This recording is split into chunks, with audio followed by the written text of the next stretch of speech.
దేశం republic day వేడుకలకు ముస్తాబవుతోంది.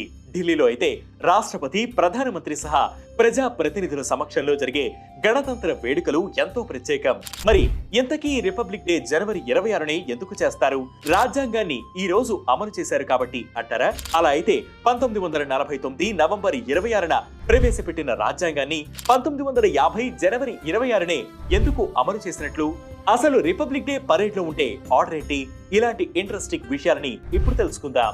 జనవరి 26నే republic day నిర్వహించడానికి ఓ కారణముంది. అదే పూర్ణ స్వరాజ్ డిక్లరేషన్.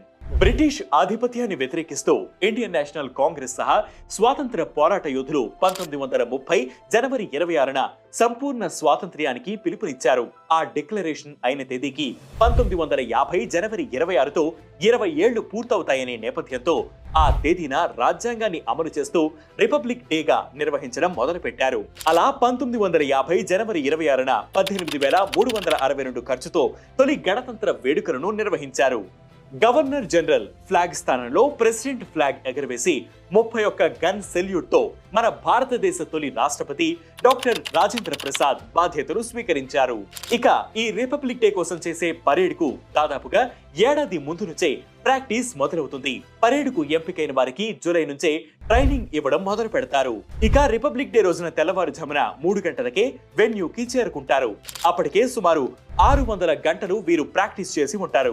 ఇక ఈ ఏడాది రిపబ్లిక్ డే వేడుకల్లో చీఫ్ గెస్ట్ గా ఇండోనేషియా ప్రెసిడెంట్ ప్రబోవో సుబియాంతో పాల్గొననున్నారు. రిపబ్లిక్ డే నాడు జాతీయ గీతం పాడేటప్పుడు ప్రారంభానికి ముందు చివర్లో గన్ షాట్స్ ఉంటాయి. ఆ గన్ షాట్స్ కోసం ఉపయోగించే కెనాన్స్ ఎప్పుడో తెలుసా? 1941 నాటివి. ఆర్మీకి చెందిన అన్ని ఫార్ములో ప్రోగ్రామ్స్ లోనూ వీటినే ఉపయోగిస్తారు.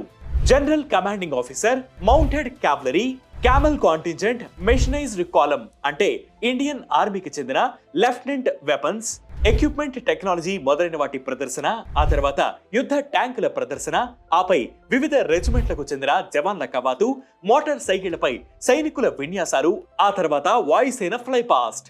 ఇది రిపబ్లిక్ డే నాడు ఉండే ఆర్డర్. రాయసీనా హిల్స్ లో మొదలై కర్తవ్య పథ్ మీదుగా ఇండియా గేట్ దాటుకుని ఎర్రకోట వరకు పరేడ్ సాగుతుంది. ఇంట్రెస్టింగ్ గా ఉంది కదా? ఇలాంటి ఇంట్రెస్టింగ్ ఇన్ఫర్మేషన్ ఎప్పటికప్పుడు తెలుసుకునేందుకు వెంటనే వేటి న్యూస్ యాప్ ని డౌన్లోడ్ చేసుకోండి. వేటి న్యూస్ తెలుగు యూట్యూబ్ ఛానల్ ని సబ్స్క్రైబ్ చేయండి.